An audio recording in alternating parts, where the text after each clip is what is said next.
friends, it's me again, Andrea Henderson, Product Manager over Data Transformation here at Domo. In this Domo Drop, I want to show you some recent additions to Magic that will help you with observability, testing, and debugging of your data flows. These features bring that true higher code feel to the development of your data flows, giving you the features that allow you to develop, observe, and debug with confidence. Let's jump in. First up, disable tiles.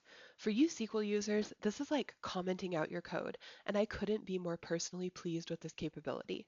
Just highlight any tile or group of tiles and disable actions.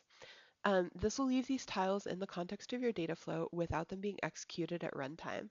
Now you can keep that formula around that your coworker wrote in 2019 just in case it becomes relevant. We all have our little tattered SQL security blankets we like to keep around in our code, right? Next, run to here. This has been a big ask from the community, and honestly, I am a little bit embarrassed it took us this long to get it in Magic. Run to here gives you the ability to run a preview up to a given point in your data flow, running only the upstream steps that need to run in order to run a preview to the selected point. This saves you time spent waiting for full data flow previews and makes your development and debugging on your data flows much faster. Next, I want to introduce you to Convert to SQL. Ever wonder what's going on under the covers of a tile you've configured, or wanted to tweak the underlying logic using code? Just right-click, let's do this one. Just right-click on any tile and choose Convert to SQL. And the tile will be converted into a SQL tile where you can see the SQL generated by that tile as well as make changes to it. Decide that you don't want to convert to a SQL tile after all, just hit the undo button and you'll be taken back to the original GUI experience. The last of the authoring canvas updates I want to show you is what we're calling row count observability.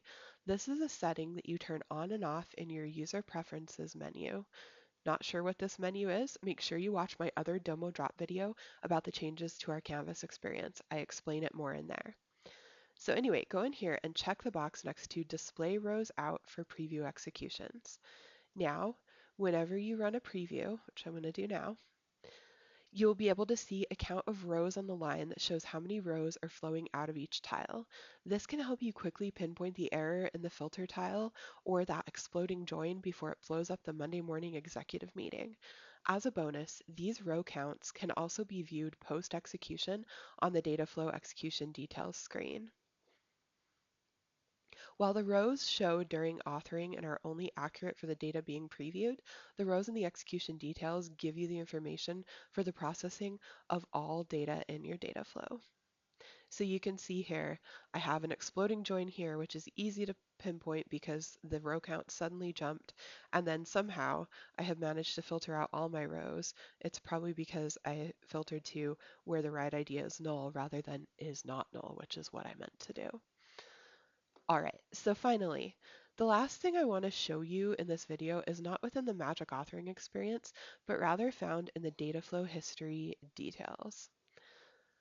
So Magic has had versioning forever. Every time you save a data flow after changing it, a new version is created. However, in order to see an older version of a data flow, you had to make it the current version. So there's no going back and looking at what you did in a previous version without potentially interrupting your pipeline by reverting to that version. Well, no more. You can now open any previous version of a data flow just by going to this Versions tab and clicking the little three dots button and choosing View Version. As you can see, this loads it like you're in a regular canvas. You can go in and look at all of the configuration in the tiles. You can poke in everything. You can make changes if you want to see, what different changes would look like. And you can either just close right out of it and nothing happens, or you can save it as a new version, thus creating a new current version of the existing data flow, or you can save it as an entirely new data flow and kind of branch off from there. This is really monumental. Sometimes these little things are what matter most. Brings us to the end of this Domo Drop. I can't wait for you to try these features. Which are you most excited about? Be sure to reach out if you have questions or feedback. Thanks for watching, and I'll see you on the next Domo Drop.